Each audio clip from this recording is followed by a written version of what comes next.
Thank you for downloading episode 326.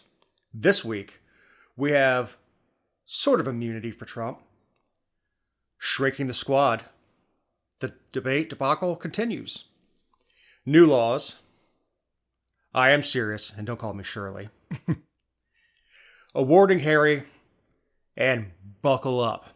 I'm Dave Roberts. With me is my partner in this endeavor. Which one do you like more? Do you like the Representative Emeritus? Commissioner-elect. Commissioner-elect. There we go. A job you're looking forward to instead of looking back at. I know. I'm actually excited. I wish it started next week. That's the hardest thing about when you become elected or you're like something elect and then the actual time you take office, it's, you just want to get started. I wish the primary was closer to the general. You know, some states do have that. We'll talk about that in just a minute. Some states don't have their primaries till August. I know they are later in the year. Ours is ours is early in the year. It's I'm sure there's some kind of I'm sure they're in there to protect incumbents somehow, the dates. But yeah, Georgia's is always in the May time period. Feels like. Well, yeah, and that's when all your state folks have to stop. Can start raising money again. Is once session's out for legislators. Yeah, right. And I was going to tell you. No, go ahead. They shut off their antidote. Yes, no doubt. No doubt. I was going to tell you, I got the funniest meme from my friends a while ago that said, just a friendly reminder, the 4th of July reminder that absolutely no one is going to watch the video of fireworks you recorded on your phone. I started chuckling at that. For the most part, yes. You might watch mine. Yeah, I'll watch yours. Because I'll be in Niagara Falls. Oh, that's cool. Yeah, and of course, the 4th is before the show drops, and we're recording early because I'm on an airplane tomorrow morning. Yeah, and that's the same thing. I'm there. Dave and I are both flying out of town, so we're recording early, so we won't be here the week after the 4th, or we won't be in town the week after the 4th. I will be back. I'll be back Monday afternoon. I mean, once you see water falling off a cliff and you ride the Maid of the Mist and whatever, it's what else are you gonna do? Yep, no doubt. Go out for a good meal or whatever, but yeah, I think 3 or 4 days is plenty in Niagara Falls. Yeah, and I'll be down in Costa Rica for a little family vacation. So I've never been over to the coast, but looking forward to seeing the coast. I was just telling you a few minutes ago, it gets light down there around 5 a.m. It gets dark around 5 p.m. So my wife and daughter are definitely going to have to change their sleeping habits next week if they want to see anything. They're just a little on the lazy side during the summer. Well, don't adjust their watches. That could be, hey, that's a good idea. But who has a watch anymore, though? I have one on my wrist right now. In fact, I need to change the date on it because it just automatically goes to 31 and starts over, and there aren't 31 days of June. So we go to drop some bombs this session. Interesting ruling came out. I think it was last Monday that presidents do have a certain amount of immunity if operating within their official duties.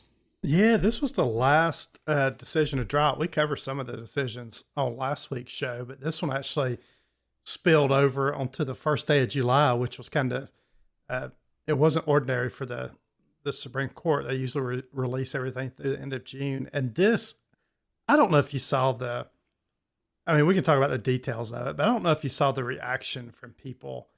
I mean, we went from people saying, this was on the left, not liberals, just these crazy leftists of saying, all right, that gives the president powers that they can assassinate political rivals. They could assassinate the members of the Supreme Court. They could go out and kill Trump and nothing would happen to them. I mean, we went instantly from what you just said, right? Where Justice Roberts said, and this was a quote, he said, the president enjoys no immunity for his unofficial acts, and not everything the president does is official. The president is not above the law, the Chief Justice wrote. But he did add the system of separated powers designed by the framers has always demanded an energetic, independent executive. The president, therefore, may not be prosecuted for exercising his core constitutional powers and is entitled at a minimum to presumptive immunity from the prosecution for all of his official acts. So we went from that, which sounds like a very reasonable, to now any president can assassinate their rivals in the Supreme Court and do anything they want without any, without any repercussions. Rosie O'Donnell was losing her mind.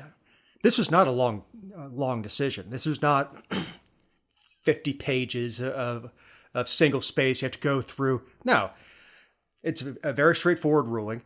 Yes, presidents have immunity within their official acts. Yeah, for core constitutional powers, right. So going out and whacking your political opponent would not be constitutional or would not be within the area of official acts. No, and also, by the way, do you really think the president could order the FBI to go out and assassinate him? I mean, does anybody in the world think the FBI would go along with doing that, or any agency? The ATF. I know, it's just crazy that we went to that point, but yeah, the biggest part of this story to me was just how everybody reacted to it. It was just amazing how the liberals reacted to this. Like, this is going to give Trump all the power in the world if he's reelected to do anything he wants without any repercussions, which is just not what the ruling said. I don't think anybody understood what the ruling said. It also protects Biden. Yes, it does. And it protects, guess what? A lot of people were pointing back to President Obama when he killed an American citizen overseas a few years ago when he did the drone attack. People were saying, that's, hey, he could have been charged with this. So, yeah, I mean, I think this was a very, very good decision. I don't know how there were 3 justices that didn't go along with this. I guess they just had to. But I don't know about what you saw Justice Sonia Sotomayor, who may be the dumbest Supreme Court. If you read her ruling, I don't know how I don't think she could be a magistrate judge at any county in Georgia. And obviously she was just put on the bench because of, she checked boxes. Which makes her sound like a doctor. But she just said, let the president, this was a quote on her, let the president violate the law, let him exploit the trappings of his office for personal gain, let him use his official power for evil ends. Because if he knew that one day he might face liability breaking law, he might not be as bold and fearless as we'd like him to be. That's the majority's message today. She's just clueless. And absolutely clueless. It should have absolutely been 9-0. It should have been 9-0. It's very reasonable what they came up with. The liberals are painting Roberts like he is some bastion of conservatism. He's not. No, he's as moderate as they get up there in the Supreme Court. Yeah, Justice Roberts, and you have to do this as in his position, but I don't know if you have to do it or not, but he looks at these cases and he tries to figure out how they're going to look and how people are going to react to these cases. And it's like why he didn't overturn, the Obamacare years ago, as he said, if we overturn Obamacare, which they should have done, then how are people going to look at the court, right? So he tries to stay very moderate with the decisions that come down in the cases that they do take. Right. And the Obamacare thing, to his point, and I don't agree with the ruling because his point is solid, Congress has the authority left to levy taxes. Right. He said it was a tax. And Obamacare is a tax. Yep. Even though they were swearing up and down as it was being passed, it's not a tax, it's not a tax, it's not a tax. Supreme Court looked at it and said, it's a tax. Yeah. But this new Supreme Court, if there's anything, Trump, whether he wins or loses in November, which I think he's going to win at this point, he has permanently reshaped the court for the next 20 to 25 years. It is just amazing. We had Obama. I forget who left back in. I can't remember the name of the justice that left during Obama's last year. No, it was. That's older. Ago.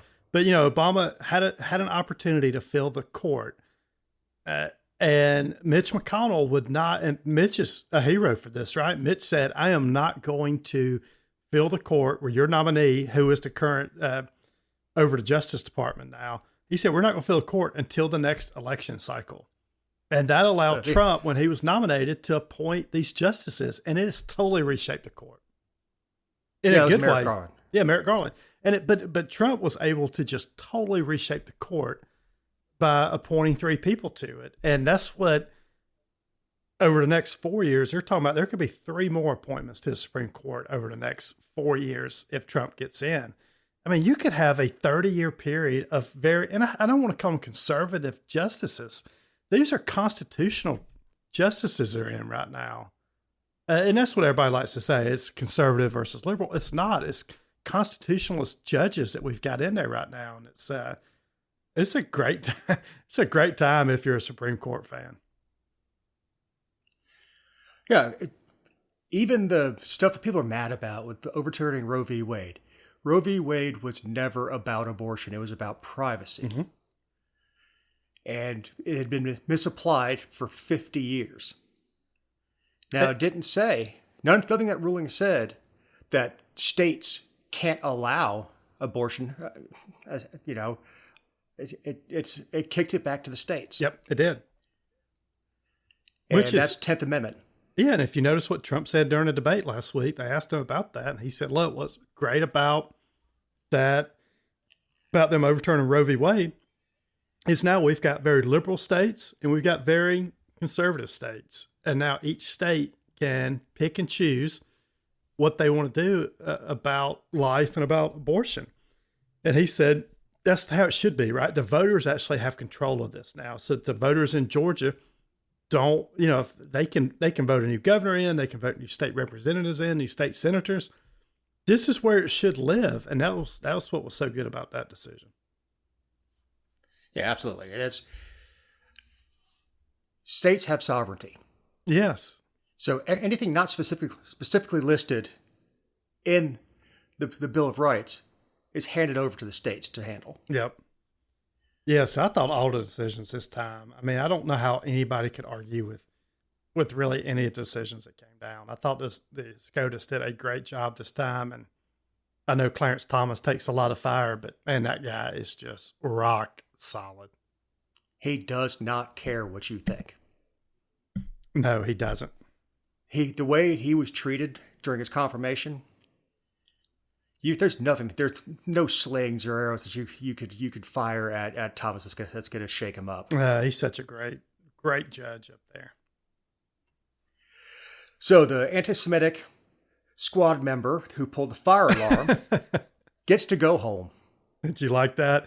Yeah, this was we skipped over it last week, but New York Representative Jamal Bowman lost his Democratic primary to a Westchester County Executive George Latimer, marking the first defeat for a member of the squad of progressive lawmakers. And if you don't know who the squad is, this is AOC and the ladies from Michigan, Tlaib. Yeah, Rashida Tlaib, and just very anti-Semitic, very left group of progressive lawmakers.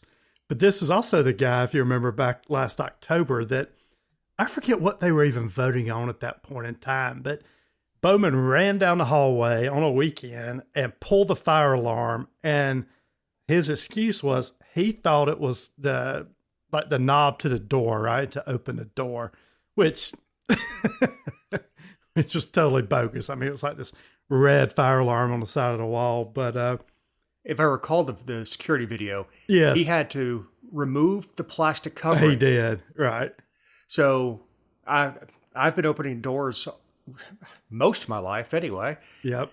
I've never had to take a plastic cover off of a door handle to reach the door handle. Yep.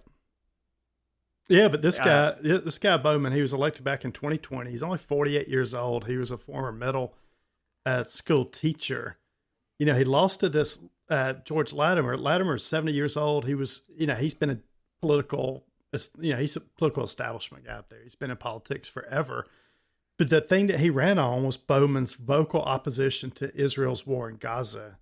And, a while back, he he told people that he told a gathering of people he was talking to, pro-Palestinian protesters, that reports of sexual violence by mosques were propaganda. So he was like really, really anti-Semitic, and this is what caused George Latimer to get in the race, and it's ultimately what cost Bowman his seat. It's this just and they pulled out all the stops. They had AOC out there bouncing around on stage, which was so embarrassing, right? Bowman's out there rolling his sleeves up to show his arms off. Yep, just one sleeve too, though. I mean, he looked like a complete clown show out there. But good riddance over this guy. He was a mess. It kind of knocks AOC and her little crew down a little bit. We have another one that's in a tough primary. Yes. Cori Bush. Yeah, Cori Bush is in a tough primary. She's from the St. Louis area. She's a member of the squad. I think people are seeing these clown shows. Just I was about to say they don't get anything done. I wish they'd get less done up there. But you also can't be just the laughing stock of your district. At a certain point, people get tired of that, and then they vote you out. I don't know. And look, I didn't have Marjorie Taylor Greene in the outline this week, but I don't know if after he lost, Marjorie Taylor went back over and did this little skit where she was pointing out the fire alarm. And it was a pretty funny 2 or 3 minute skit if you haven't seen it. So no love lost between her and Jamal Bowman. I wouldn't think so. Yeah, they're on totally opposite ends. The squad's not even Democrat. No, they're not Democrats. They're just lefties. They're far beyond that. Yeah, they're far beyond it. They're I don't know what they are. I mean, I really don't. Yeah, they're pathetic. But they try to, they're the tail. They're trying to wag the dog. They do. And the vote totals are so close, just like on the Republican side, right now. 5 or 6 votes either way makes a big difference. Right. So if they collectively, as being the squad, decide we don't like that legislation and we're not going to vote for it, it's dead in the water. If you get a Democrat bill. Yep. Same way on the right side as you've got 5 or 10. And I don't think the look. I think the squad is dangerous. I really do. I don't think the guys on the right in Congress. I don't think the Thomas Masseys of the world, the Chip Roys, are dangerous. They're small government. Let's stop spending so much. Let's put some processes in place where the budget can't rise like it's doing today. That's not what AOC and them are doing. The guys on the right are trying to slow down government. The AOC and M's of the world are trying to weaponize government. So there's a total difference between the hard left and whatever the hard right means in Congress. Yeah, man. I don't know. I didn't see the need to go spike the football. Yeah. I get you there. But that was Matt Gaetz, and I don't think Matt Gaetz, anybody would accuse him of being like a constitutionalist small government guy. He's more of a showman, right? Which is what we've got from a few people. Well, it's a populist. Yeah, it's more populism. That's what Matt Gaetz is. Totally. And I say that the populism is a threat. Oh, 100%. It's a threat to it's a threat to our style of government. Yeah, that's just sticking your finger in the air, see which way the wind's blowing. Okay, that's where my opinion goes. Mm-hmm. Yeah, populism is a big threat. We need to really get back to small government conservatism, especially on our side of the fence, the Republican side of the fence. Become the party of Jefferson again. Yes, and tell the country why you want to do certain things or why we have to do certain things. Come out with a message. I think people will actually rally behind that message if you come up with it. But there's no what is the last person to do that was Newt Gingrich. Yeah, it was, and people rallied around him. Right? You put me in the speaker's chair. This is what I'm going to do for you. This is my contract. Yep, it's contract with America, and there's no such thing now. It's even hard to tell. I'm talking about my own party, but it's hard to tell what the Republican Party even stands for at this point. And we don't have a clear lead of who they would put in the speaker's chair in the new Congress. No, there's not a Republican. I mean, Trump is the Republican leader right now, but Trump is. I don't think anybody could get upset with me saying he's a populist president. He's not a small government conservative type leader. Trump is populism. I think he did. did good his first 2 or 3 years in office, but I mean, he had the economy going, he cut taxes, but let's don't act like he cut spending in any way. The deficit like blew up under his watch, and I don't think it'll be any different if he gets elected again. I think the economy will take off again, and maybe the economy can bring down the deficit. The whole rising boat thing, right? But we'll see, right? Or maybe he wins again, and we're $50 trillion in debt 4 years later. We'll have to wait and see. And a lot of that's Congress too. We know that Congress controls the purse strings, but the president has a big pulpit. Yeah, I mean, he has the bully pulpit. Yep. Plus, if you were to veto a bill or the budget, I mean, it kicks it back to Congress. Fix this. Exactly. There's not enough Republicans, and I don't see enough Republicans getting in to override the veto. Yeah, I don't either. So Biden blamed his debate performance on travel. Oh my goodness! How about this? Let's understand this. He travels in the most comfortable plane in the world, Air Force One, for him, which has got probably the biggest California king size bed in the world with silk sheets. Yeah, and then he goes to Camp David for 8 days. Yeah, he was in Camp David. Yeah, this happened last week, but President Biden blamed his debate performance on trips to Europe at the beginning and middle of June.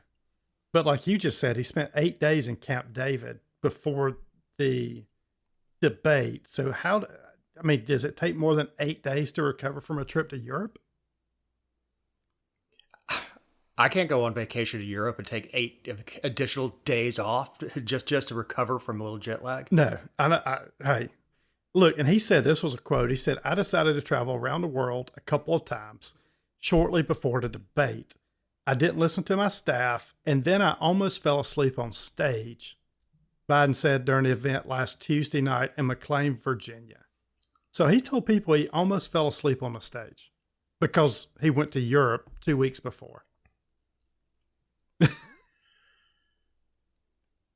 And then, on top of this, his family members, this includes his wife and son, Hunter, they complained that they did not adequately prepare the president to go on the attack more, to focus more on laying out his vision for the next 4 years rather than getting bogged down in defending his record, and that they allowed him to become too overworked without enough rest beforehand. So his wife basically said, y'all overworked him enough, he didn't get enough rest, and your debate prep was bad. So she's throwing, his staff under the bus. I also heard he was keeping hours like your wife and daughter do. Sleeping late and yeah, he was getting up like at 11, staying up late at night watching Netflix. He probably went to bed. He probably went to bed earlier. Yeah, so I mean, this is interesting. It's I know we're recording a show early this week, but there's talks that Biden is literally going to make a decision on what he's doing within the next couple of days. He's has an interview online, which I think it's with George Stephanopoulos. I just read today that's not going to be live, like a live interview. So I mean, they could cut that thing and slice it 100 different ways. I think people are wanting him to go out there and have a live press conference where he answers questions from the media, and people are wanting to see if he can stand in front of the media and answer questions. And he's not doing that. And also, Dave, why is he not just like, if everybody's talking about dementia or, these other type Alzheimer's, like, why not go see your doctor and release the report from your doctor? Like, take some tests and let's make sure you don't have one of these illnesses that a lot of people get later in life. We've said it before, it's elder abuse. It is elder abuse, totally. And his wife, she's coming out of this looking really bad. Her, when she got up on the stage after debate and said, "Joe, you did great. You answered all of their questions." She was on the front of Vanity Fair last week. She is looking like this power-hungry wife that's just propping her husband up when he needs to retire. So yeah, I don't think she's looked very, very bad over the last week. We're starting to hear grumbling from the rank and file Democrats. We are, yeah, governors. Now the pundits, Yep.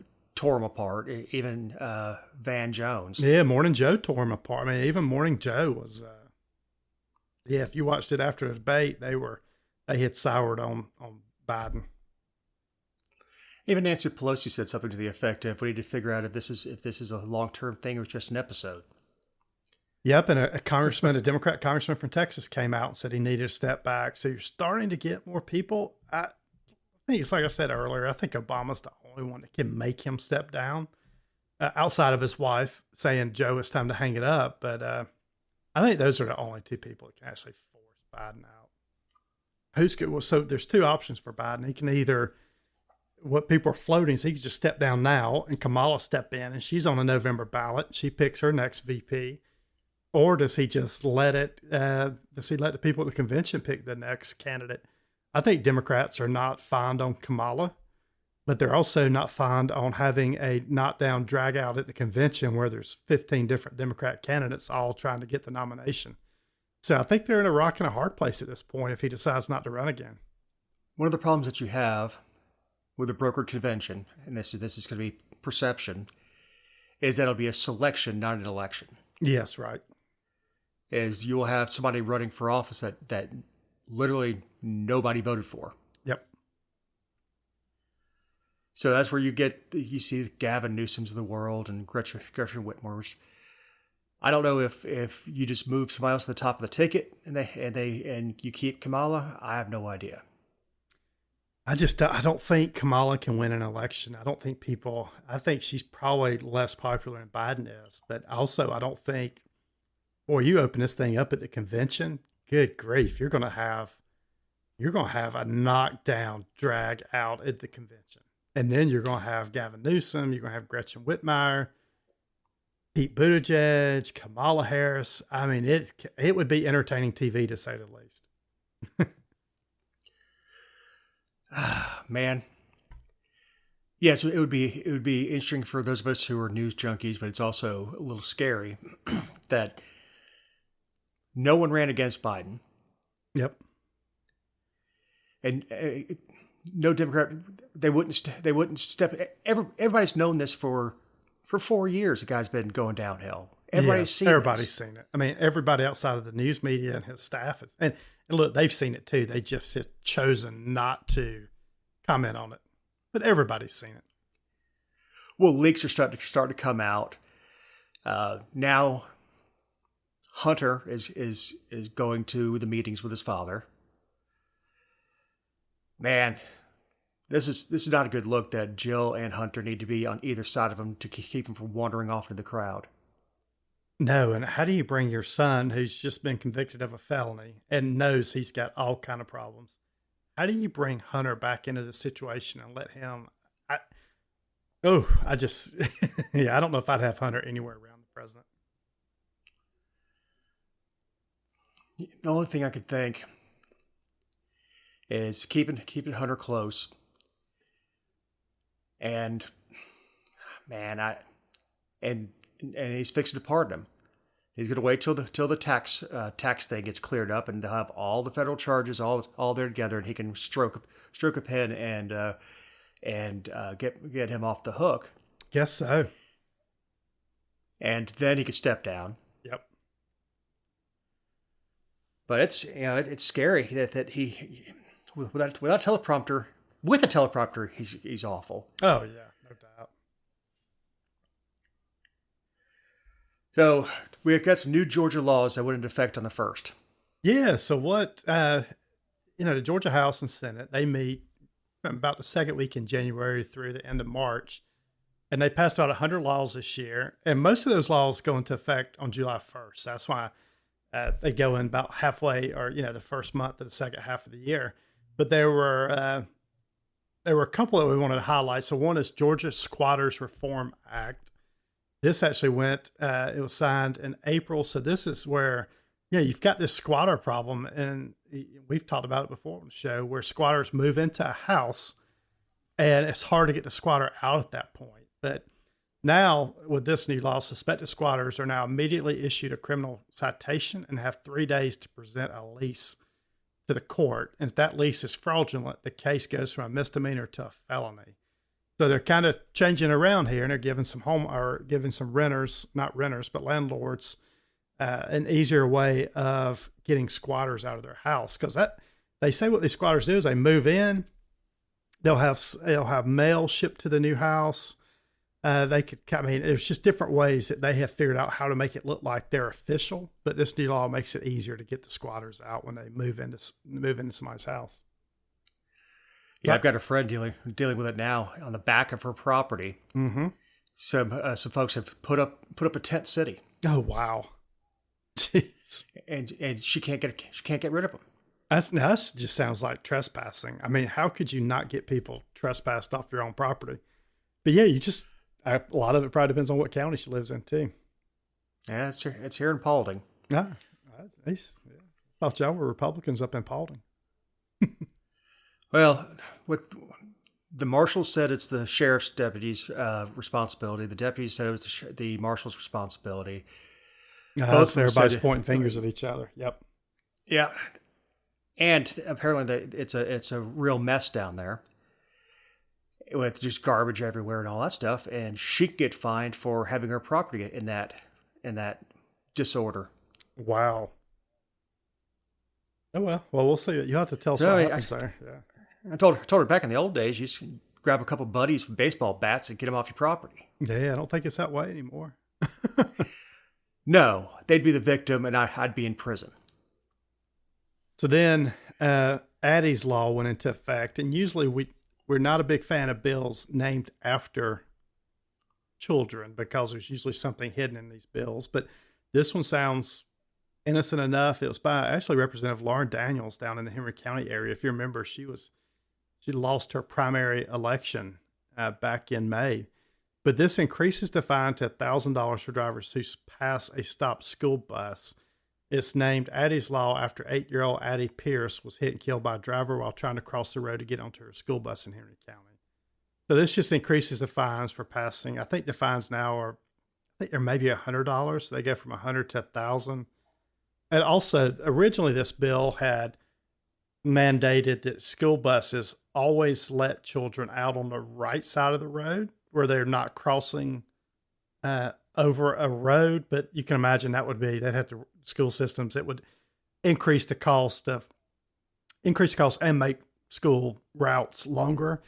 But this does encourage school districts to consider bus routes where children don't have to cross the street to get on a bus for roads that have 40 miles per hour or more. So it doesn't require anything. It just encourages school districts to look at their bus routes where kids aren't crossing high speed roads